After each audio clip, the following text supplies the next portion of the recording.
On a frigid winter morning, as the snow blanketed the ground like a chilling white shroud, I found myself walking cautiously down the icy path toward my mailbox.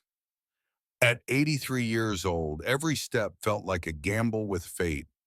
My breath came in shallow puffs, visible in the frosty air, as my worn-out boots struggled to grip the treacherous surface beneath me. Suddenly, my foot slipped on an unseen patch of ice, and for what felt like an eternity, I was suspended midair, my heart pounding wildly, bracing for impact. But just before I hit the unforgiving ground, strong arms caught me from behind. It was Mr. Thompson, my neighbor, who had been watching out his window and rushed over just in time. "Another close call," he muttered under his breath, helping me to my feet. That moment shook me deeply. It wasn't just about surviving that fall. It was another stark reminder that every single day after turning 80 feels like defying death itself. Life at this age is no longer taken for granted, but cherished like a fragile flame flickering against a relentless wind. Every sunrise brings both gratitude and dread, knowing that even minor missteps could mean the end. The icy morning that nearly claimed my life at the mailbox was just the beginning of a series of chilling realizations about how fragile existence becomes after 80. Just days later, as I sat by the frost-covered window in my living room, staring blankly at the snow-draped backyard, an even more devastating blow struck. A phone call, short and trembling, delivered news that would haunt me for weeks. James, my dearest friend and chess companion of over 4 decades, had passed away suddenly from a stroke. One moment he was laughing over his favorite anecdotes, the next silence. The abruptness of it all left me reeling, my hands gripping the armrests of my chair as if to steady myself against the weight of mortality pressing down on me. That's when it hit me, the cruel truth I could no longer ignore. Our bodies are like ticking time bombs, their timers hidden, counting down to an explosion we can't predict. Every small misstep, every unnoticed symptom feels like playing Russian roulette with fate. Just yesterday, while reaching for a book on the top shelf, I stumbled slightly, a barely there wobble, and yet it sent shock waves through my mind. My heart raced not from exertion, but from sheer terror. At this age, even something as trivial as a stumble could be catastrophic. One wrong move, I whispered to myself, and it is over. It wasn't hyperbole, it was reality. Every step outside felt like walking a tightrope above a void, where one slip might mean never waking up again. Dr. Carter's words echoed in my head during our last checkup. Your immune system is now only 40% as strong as it was in your 50s. 40%. Those numbers haunted me. What once seemed insignificant, a sneeze, a bruise, now loomed large, ominous shadows threatening to consume me whole. Even healing, which used to happen almost overnight, now dragged on mercilessly. A paper cut took days to mend. A bruised knee lingered for weeks. And then there was the brain. Oh, the brain. Its ability to repair itself reduced to a mere third of what it once was. Memory lapses became frequent visitors, uninvited and unwelcome, stealing pieces of who I am bit by bit. Each forgotten name or misplaced item felt like another tick of that invisible clock inside me. Life at 83 isn't living. It's surviving, balancing precariously between resilience and ruin. It was a cold, moonless night when the first wave of sharp pain hit John in the chest. He had just settled into his favorite armchair, flipping through an old photo album, when suddenly it felt as if an invisible hand was squeezing his heart. The room seemed to spin, and for a moment he thought this might be it. the end. Gasping for air, he fumbled for his phone on the side table, his fingers trembling so violently that he nearly dropped it. "Not tonight," he whispered hoarsely, clutching his chest.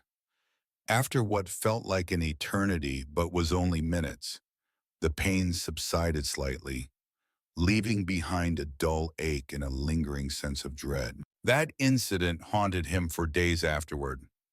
Every twinge, every minor discomfort became a potential harbinger of doom. Dr. Carter's words echoed in his mind during their last visit. 99.9% of people diagnosed with late-stage cancer don't survive. It wasn't just statistics, it was a death sentence written in cold numbers. And then there were the coughs. A persistent tickle in his throat had developed over the past few weeks, one that refused to go away no matter how many hot teas or lozenges he tried. Each hacking fit sent chills down his spine, not from the cold, but from fear. Every prolonged cough could signal a terminal illness, he reminded himself grimly. Was this how James had felt before his sudden passing? Had he ignored the signs until it was too late? John began obsessively monitoring his body, hyper-aware of even the smallest changes. His weight fluctuated unpredictably. His blood pressure readings varied wildly despite sticking to his routine. Even worse, he noticed small bruises appearing on his arms without explanation. Subtle yet sinister markers that something might be terribly wrong. During a restless night, unable to sleep, he found himself staring at the ceiling, replaying Dr. Carter's warnings about cardiovascular diseases, heart attacks, strokes. They struck without warning, turning lives upside down in mere seconds. The thought made his pulse quicken, which ironically scared him even more. Was this anxiety-induced palpitation another symptom? Or was it the calm before the storm? The morning after John's near fall on the icy path, another harrowing incident unfolded that left both him and his family shaken. It was an ordinary day, or so it seemed, when John decided to climb the stairs without his walking cane, dismissing its necessity as just another reminder of my fragility. Halfway up, his foot slipped on the polished wooden step, and for a terrifying moment, he clung to the railing with white-knuckled desperation.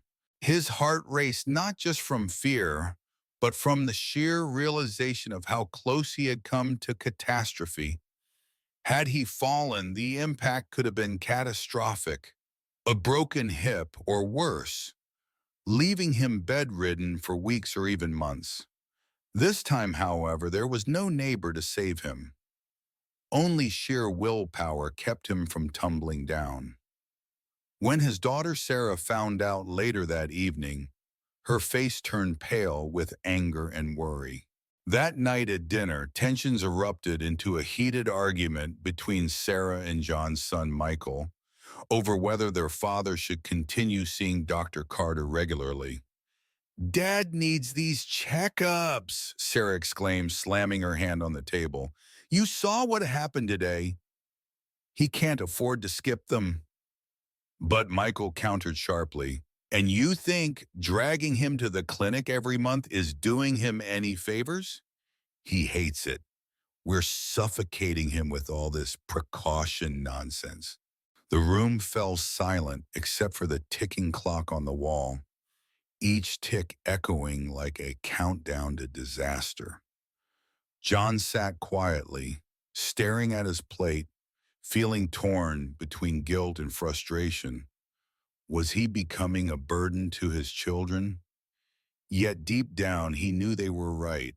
Every small oversight in his care felt like playing Russian roulette with fate. What made matters worse was the constant vigilance required for even the simplest tasks. Later that week, during a family meal, Sarah noticed John absent-mindedly reaching in for a second helping of mashed potatoes while ignoring the steamed vegetables on his plate. She quickly intervened, reminding him sternly, "Every single meal counts, Dad. One unbalanced meal could tip the scales against you." Her words hung heavy in the air, punctuated by the clinking of silverware against plates. John froze mid-reach, suddenly aware of how precarious his health truly was. Even something as trivial as skipping greens or indulging in too many carbs felt like tempting death itself. Every bite now carried weight far beyond taste. It was survival. Dr. Carter had warned them about the importance of protein intake, especially after 80, yet ensuring John ate enough high-quality protein became a daily battle. Eggs, fish, legumes, all carefully measured and portioned out, felt more like medicine than food. And when John occasionally pushed back, claiming he simply wasn't hungry, the tension in the household spiked again. "It's not about hunger," Sarah snapped one afternoon, holding up a container of Greek yogurt. "It's about keeping your muscles strong and your immune system intact. Do you want to end up like James?" The mention of his late friends silenced John immediately. These moments of crisis, the near falls, the arguments, the relentless monitoring, were reminders that life after 80 was a delicate balancing act. Each decision, each action, even something as mundane as climbing stairs or choosing what to eat, carried life or death stakes. For John, the line between independence and vulnerability blurred with every passing day. Yet amidst the chaos, one truth loomed large. Complacency was no longer an option. Every precaution mattered. Every choice counted. The storm hit without mercy, trapping John inside his home for days on end. Outside, the world had transformed into a desolate white wasteland, with snow piling up against his windows and icy winds howling like a pack of wolves. The forecast warned of sub-zero temperatures, but John knew all too well that even the slightest dip in warmth could spell disaster.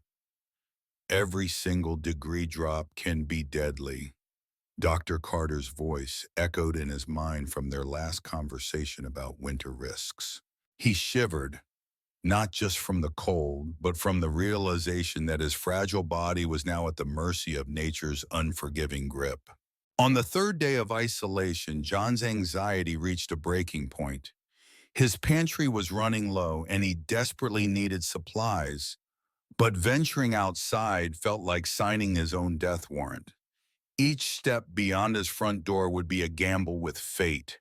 The driveway, blanketed in ice, stretched before him like an uncharted battlefield where every movement could lead to catastrophe. "One wrong move," he muttered under his breath, gripping the edge of the counter as if it might anchor him to safety. He remembered Sarah's warning when she last visited. "Dad, don't underestimate this weather. It kills more seniors than you think." She wasn't exaggerating. Studies showed mortality rates among those over 80 soared by 50% during harsh winters. Every year, countless elderly people succumb to hypothermia or complications from falls caused by treacherous conditions. Even walking to the mailbox, a task once mundane, now seemed insurmountable. Every surface was slick, every breeze carried the threat of frostbite, and every shadow hinted at unseen dangers lurking beneath layers of snow. Finally, desperation outweighed fear. Clutching his cane tightly, John ventured onto the porch. The biting wind stung his face, and each cautious shuffle forward felt like navigating a minefield. His heart pounded so loudly he thought it might burst through his chest. What if he slipped? What if no one found him until it was too late? These thoughts clawed at his mind as he inched toward the car, praying its battery hadn't died in the freezing cold. The sight of the vehicle, relief, washed over him briefly until he realized the roads were impassable. Snowdrifts blocked his path, and visibility was near zero. Turning back, he cursed the merciless season that turned simple errands into life or death missions. Back inside, he stared out the frosted window, feeling both defeated and lucky to still be alive. Winter wasn't just a season anymore. It was an adversary, testing his resilience daily. By the time the storm finally broke, John had learned something profound. Surviving winter wasn't just about enduring the cold. It was about preparation, caution, and sheer willpower. Yet he couldn't shake the haunting truth. Each winter brought new challenges, and not everyone made it through.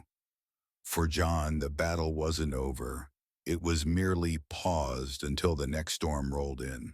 The loss of James had left an unfillable void in John's life, but no one could have anticipated just how deeply it would unravel him. Weeks after the funeral, John found himself withdrawing from everything that once brought him joy. The chessboard they used to play on sat untouched in the corner, gathering dust, a haunting reminder of what he'd lost. At first, his family assumed it was just grief, a natural response to losing a lifelong friend.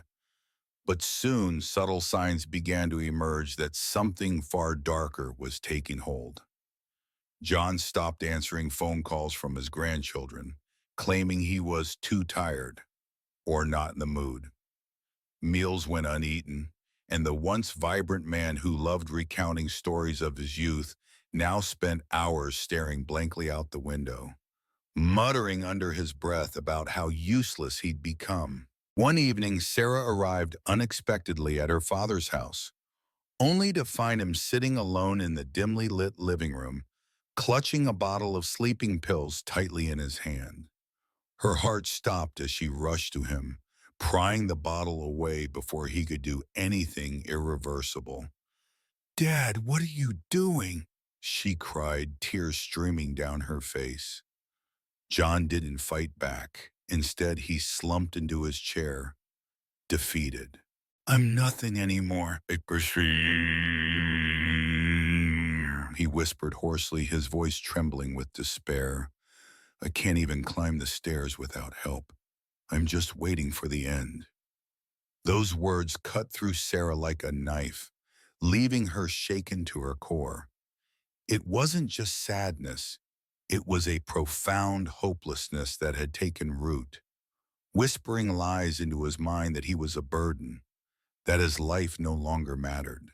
That night became a turning point for the Harper family. They realized they couldn't afford to take mental health lightly, not when every day carried the weight of potential tragedy. Michael called an emergency meeting with Dr. Carter, who explained the critical link between mental and physical health in seniors. "Depression doesn't just affect the mind," she warned. "It weakens the immune system, increases blood pressure, and accelerates cognitive decline. If we don't address this now, it could spiral into something much worse."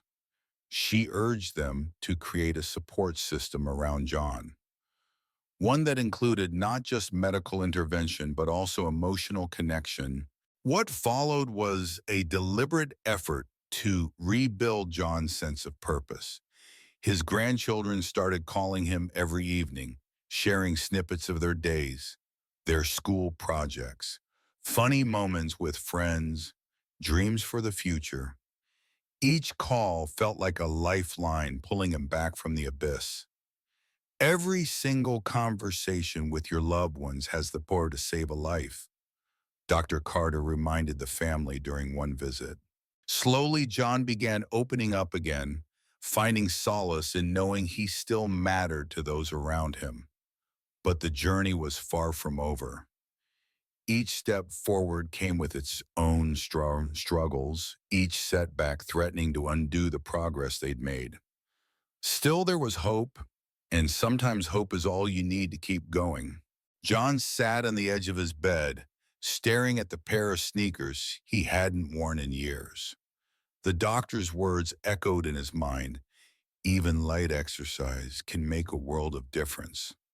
But how could something as simple as walking feel like such an insurmountable challenge? His body ached just thinking about it. And yet, the alternative, sitting idly while his health deteriorated, felt even more terrifying. Each morning became a battlefield between fear and determination. What if I fall? He muttered to himself, gripping the edge of the mattress.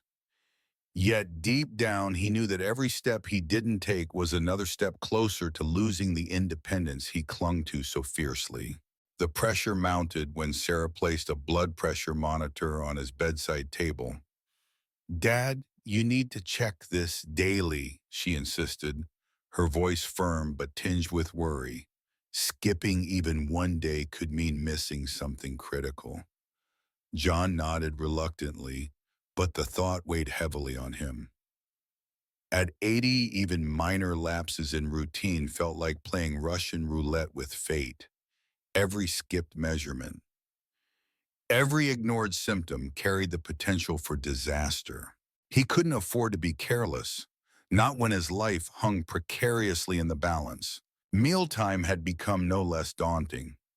Sitting at the dinner table, John eyed his plate warily, as though it were a puzzle he needed to solve perfectly or face dire consequences. Protein-rich fish, antioxidant-packed spinach, and a small portion of quinoa sat before him, each item meticulously measured by Sarah. "Every meal is a battle against death," she had warned him once, half joking but entirely serious. For John, the statement wasn't hyperbole, it was reality. One wrong choice, one indulgence in salty soup or sugary dessert, could tip the scales toward catastrophe. Each bite carried the weight of survival, turning what was once a comforting ritual into a high-stakes gamble. That evening, after forcing himself through 10 agonizing minutes of stretching exercises, John collapsed onto the couch, exhausted but oddly triumphant. It wasn't much, but it was progress, a small victory against the relentless march of time. Still, the fight wasn't over. Tomorrow would bring new challenges, new fears, and new battles to face. And John knew better than anyone that in this fragile chapter of life, complacency was the enemy. Every action mattered. Every decision counted. The decision to change his daily routine after 80 years of life felt like stepping into uncharted territory for John. It wasn't just about adopting healthier habits. It was about dismantling an entire way of living that had defined him for decades. When he announced at dinner one evening that he would start attending a yoga class designed for seniors, the room fell silent. Sarah's fork clattered onto her plate as she stared at him in disbelief. "Yoga? Dad, are you sure? What if something happens?" Her voice trembled with concern. Michael chimed in. "Do we even know if they're equipped to handle someone your age? This isn't just risky, it's dangerous." John clenched his fists under the table, feeling both defensive and determined. He knew what they were thinking. Every step out of your comfort zone is a gamble with fate. But hadn't Dr. Carter said that staying active was crucial? The thought of another heart-wrenching phone call, like the one announcing James's passing, lingered in his mind. Wasn't it better to take the risk than to sit idly by while his body gave up on him? Still, the anxiety gnawed at him. Could he really do this?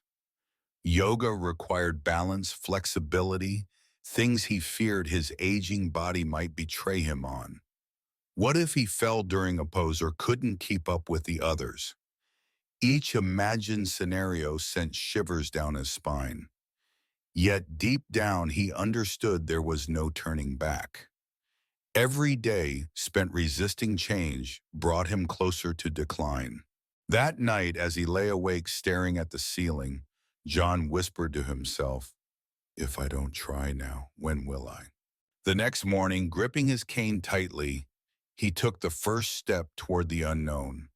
His heart raced not from exertion but from fear, an electrifying mix of dread and hope. For John, this wasn't just yoga, it was survival. On a quiet evening, John sat alone in his dimly lit living room, flipping through an old photo album that had been tucked away for years. Each faded picture was a window into another time, a younger version of himself laughing with James on a sunny afternoon, their faces glowing with joy and vitality. His heart ached as he lingered over these memories, the same ones that haunted him since James's passing, or so he thought. Suddenly there it was, a handwritten letter tucked between the pages, its edges yellowed with age but unmistakably addressed to him in James's familiar scrawl. Trembling fingers opened it, revealing words written months before James died. "Life is fleeting, my friend," it read, "but every day we wake up is both a gift and a challenge. Don't waste yours." The unexpected discovery left John breathless, tears streaming down his face. How could James have known? The timing felt almost prophetic, like a message sent from beyond to remind John of what truly mattered. "Every day you wake up is a miracle," he whispered to himself, clutching the letter tightly. Yet each sunrise wasn't just a blessing. It was also a test of resilience, of courage, of finding meaning even when the odds seemed insurmountable. That night, sleep eluded him as his mind raced with thoughts about life's fragility and beauty. He remembered Dr. Carter's advice about small daily changes, how something as simple as walking or eating right could make all the difference. He recalled Sarah's persistence in ensuring he stayed active despite his fears, and Michael's frustration when discussing yoga. These moments weren't burdens. They were lifelines thrown to him by those who cared deeply. As dawn broke, John rose earlier than usual, determined not to let another moment slip away unnoticed. Outside, frost still clung to the ground, but the first rays of sunlight pierced through the cold, casting a golden glow over everything. For the first time in weeks, he stepped out onto the porch without hesitation. The icy air stung his cheeks, yet it felt invigorating, a reminder that every day alive was worth fighting for.